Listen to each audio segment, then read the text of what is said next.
അസ്സലാമു അലൈക്കും. പ്രപഞ്ചനാഥൻ്റെ പ്രഥമവും പ്രധാനിയുമായ പ്രവാചകൻ മുത്തുമുഹമ്മദ് മുസ്തഫ സല്ലല്ലാഹു അലൈഹി വസല്ലമയുടെ ജീവിത ചരിത്രമാണ് ഞാൻ നിങ്ങളിൽ എത്തിക്കുന്നത്. വീഡിയോ ഇഷ്ടപ്പെട്ടാൽ എല്ലാവരും സബ്സ്ക്രൈബ് ചെയ്യണേ. നിങ്ങളുടെ ഓരോ സബ്സ്ക്രൈബും എനിക്ക് അടുത്ത ഭാഗം ചെയ്യുവാനുള്ള പ്രോത്സാഹനമാണ്. ഞാൻ നിങ്ങളുടെ പ്രോത്സാഹനം പ്രതീക്ഷിക്കുന്നു. കഥയുടെ 7 ഭാഗങ്ങൾ ഞാൻ അപ്ലോഡ് ചെയ്തിട്ടുണ്ട്. ഇത് 8ാം ഭാഗമാണ്. കാണാത്തവർ അതുകൂടി കാണണേ. അപ്പോൾ നമുക്ക് ബാക്കി കഥയിലേക്ക് കടന്നാലോ. നൂറ്റാണ്ടുകൾക്ക് മുമ്പ് നടന്ന ഒരു കഥയാണ് ഇനി പറയാൻ പോകുന്നത്. ഇബ്രാഹിം നബി അലൈസലാമിൻ്റെ മതത്തിൽ വിശ്വസിച്ചവരായിരുന്നു അക്കാലത്തെ അറബികൾ. ഇസ്മായിൽ നബി അലൈസലാമിലൂടെ അവർക്ക് ദിവ്യ സന്ദേശങ്ങൾ ലഭിച്ചിരുന്നു. നൂറ്റാണ്ടുകൾ കടന്നു പോയപ്പോൾ അവർ അതിൽ നിന്നൊക്കെ അകന്നു പോകുകയാണുണ്ടായത്. അംറുബിനു ലുഹാ കുസായി കഅബാലയത്തിൻ്റെ സംരക്ഷകരിൽ ഒരാളായിരുന്നു കുസായി. അംറുബിനു ലുഹാ കുസായി ഒരിക്കൽ സിറിയയിൽ പോയി. അവിടെയുള്ള ആളുകൾ ബിംബങ്ങളെ ആരാധിക്കുന്നത് അയാൾ കണ്ടു. വളരെ ആകർഷകരമായി തോന്നി അംറുവിന്. ഇതുപോലെയുള്ള വിഗ്രഹങ്ങൾ കഅബാലയത്തിൽ സ്ഥാപിക്കണമെന്ന് അംറുവിന് തോന്നി. ചില വിഗ്രഹങ്ങൾ വാങ്ങിക്കൊണ്ടുവരണമെന്നും തീരുമാനിച്ചു. അംറുവിൻ്റെ മടക്കയാത്രയിൽ ഒപ്പം കുറേ വിഗ്രഹങ്ങളും ഉണ്ടായിരുന്നു. അയാൾ മക്കയിലെത്തി. മറ്റു നേതാക്കളുമായി സംസാരിച്ച് ചർച്ച നടത്തി. വിഗ്രഹങ്ങൾ കഅബയിൽ സ്ഥാപിച്ചു. ആരാധനയും തുടങ്ങി. അംറുവിനെ പോലെ മറ്റു ചില ആരാധകരും വിഗ്രഹങ്ങൾ കൊണ്ടുവന്ന് കഅബയിൽ സ്ഥാപിച്ചു. കഅബയിൽ മാത്രമല്ല, മറ്റു പല സ്ഥലങ്ങളിലും വിഗ്രഹങ്ങൾ പ്രതിഷ്ഠിക്കപ്പെട്ടു. ബനൂ ഹുദൈൽ ഗോത്രക്കാർ സുവാ എന്ന വിഗ്രഹം പ്രതിഷ്ഠിച്ചു. ആളുകൾ അതിനെ പൂജിക്കാൻ തുടങ്ങി. ബനൂ മഹദ് ഗോത്രക്കാരും ജിർഷ് ഗോത്രക്കാരും കൂടി ഒരു വിഗ്രഹം പ്രതിഷ്ഠിച്ചു. അതിന് യഹൂസ് എന്ന് പേരിട്ടു. ബനൂ കിവാല് ഗോത്രക്കാർ ഒരു വിഗ്രഹം പ്രതിഷ്ഠിച്ചു. അതിൻ്റെ പേര് യഹൂക്ക് എന്നായിരുന്നു. ഹമീർ ഗോത്രക്കാർ വെറുതെ ഇരുന്നില്ല. അവരും ഒരു വിഗ്രഹം പ്രതിഷ്ഠിച്ചു. അതിൻ്റെ പേര് നസർ എന്നായിരുന്നു. മനുഷ്യരൂപത്തിലുള്ള ഒരു വലിയ വിഗ്രഹമായിരുന്നു വുദ്. അതിൻ്റെ പാർശ്വഭാഗത്ത് വില്ല് തൂക്കിയിരുന്നു. കക്ഷത്തിലൊരു വാളും കയ്യിലൊരു അമ്പുമുണ്ടായിരുന്നു. സുവാ, യഊസ്, യഊക്ക്, നസർ, വുദ് പൂർവകാല അറബികളെ വഴികേടിലേക്ക് നയിച്ച 5 വിഗ്രഹങ്ങളാണിത്. കടൽ തീരത്തുണ്ടായിരുന്ന ഒരു വലിയ വിഗ്രഹമായിരുന്നു മനാത്ത്. അറബികൾ പൊതുവായി മനാത്തയെ ആരാധിച്ചിരുന്നു. അതിനായി ബലിയർപ്പിക്കുകയും ചെയ്തു വന്നു. ത്വാഇഫുകാർ പ്രതിഷ്ഠിച്ച ബിംബത്തിൻ്റെ പേര് ലാത്ത എന്നായിരുന്നു. ഒരു ചതുരക്കല്ല്.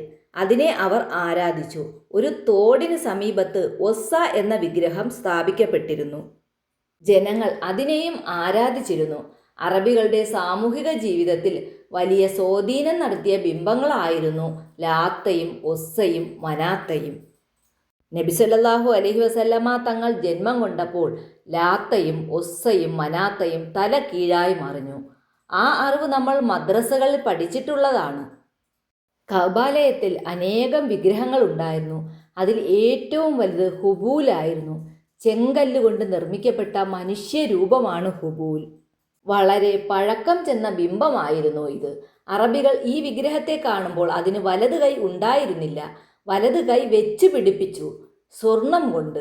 ഏറ്റവും വലിയ വിഗ്രഹത്തിന് ചില പ്രത്യേക പൂജകൾ ഉണ്ടായിരുന്നു. അറബികൾ ഒറ്റയ്ക്കും കൂട്ടായും ബിംബങ്ങളെ വണങ്ങാൻ വരും. ചിലപ്പോൾ ബലി കൊടുക്കും. ബലിക്കുള്ള മൃഗങ്ങളെ നേരത്തെ കൊണ്ടുവരും. ദീർഘയാത്രയ്ക്ക് പോകുമ്പോൾ ബിംബങ്ങളെ കണ്ടു വണങ്ങും. ബിംബാരാധന ശക്തിപ്പെട്ടു. മനുഷ്യ മനസ്സിൽ ഷിർക്ക് ആഴത്തിൽ വേരുകൾ ഉണ്ടാക്കി. ബിംബാരാധനയും ബഹുദൈവ വിശ്വാസവും ഏറ്റവും അധികം ശക്തിപ്പെട്ട കാലത്താണ് ലോകത്തിൻ്റെ നായകൻ ഹബീബുന മുഹമ്മദ് മുസ്തഫ സല്ലല്ലാഹു അലൈഹി വസല്ലമ തങ്ങൾ ജനിക്കുന്നത്. ഈ സാഹചര്യത്തിലാണ് അല്ലമീൻ മക്കയിൽ വളർന്നത്. അല്ലമീനും ഖദീജയും കഠിനാധ്വാനം ചെയ്തു. കച്ചവടത്തിൽ ലാഭമുണ്ടാക്കി. ഒരു വിഹിതം പാവങ്ങൾക്ക് നൽകി. സഹായം തേടി വരുന്ന ആരെയും അവർ നിരാശരാക്കിയില്ല. വിശന്നവർക്ക് ആഹാരം നൽകും. വസ്ത്രമില്ലാത്തവർക്ക് വസ്ത്രം നൽകും. ബന്ധുക്കളെ സന്ദർശിക്കും. ചിലപ്പോൾ ഖദീജ ബീവിയുടെ വീട്ടിൽ പോകും. സ്നേഹം പങ്കിടും. കുടുംബ ബന്ധങ്ങൾ കാത്തു സൂക്ഷിക്കും. അബൂ ത്വാലിബിനെ സന്ദർശിക്കുന്നത് ഇരുവർക്കും ഏറെ സന്തോഷമുള്ള കാര്യമായിരുന്നു. വേണ്ട സൗകര്യങ്ങൾ ചെയ്തു കൊടുക്കും. വിരുന്നുകാരെ സ്വീകരിക്കുവാനും സൽക്കരിക്കുവാനും ഖദീജ ബീബി റളിയല്ലാഹു അൻഹയ്ക്ക് വളരെ താല്പര്യമായിരുന്നു. രുചികരമായ ഭക്ഷണങ്ങൾ പാകം ചെയ്യാനും സമർത്ഥയായിരുന്നു അവർ. ഇതിനിടയിൽ ഖദീജ ബീബി റളിയല്ലാഹു അൻഹ ഗർഭിണിയായി. ആ വലിയ വീട്ടിലെ എല്ലാവർക്കും എന്തെന്നില്ലാത്ത സന്തോഷം. അല്ലമീൻ്റെ കുഞ്ഞിനെ താൻ പ്രസവിക്കാൻ പോകുന്നു എന്ന ചിന്ത ഖദീജയിൽ വലിയ ആഹ്ലാദമുണ്ടാക്കി. മറ്റൊരിക്കലും ഉണ്ടാകാത്ത ആഹ്ലാദം. പെൺകുട്ടികൾ ജനിക്കുന്നത് ശാപമാണെന്ന് കരുതുന്ന കാലമാണ്. പെൺകുട്ടികളെ പിറക്കുമ്പോൾ തന്നെ അപമാനമാണെന്ന് പറഞ്ഞ് കുഴിച്ചിടുന്ന കാലം. ആ കാലത്താണ് ഖദീജ ഗർഭിണിയായത്. മാസങ്ങൾ കടന്നുപോയി. ആകാംക്ഷയോടെ അല്ലമീൻ കാത്തിരിക്കുകയാണ്. അങ്ങനെ ഖദീജ ബീവി പ്രസവിച്ചു. ഒരാൺകുട്ടിയായിരുന്നു. കാസിം എന്ന് പേരിട്ടു. ഓമന പേര് തോഹിർ എന്നായിരുന്നു. മാതാപിതാക്കളുടെ കൺമണി. ഈ കുഞ്ഞിൻ്റെ പേര് ചേർത്ത് റസൂലിന് അബുൽ കാസിം എന്ന ഓമന പേരും ഉണ്ടായി.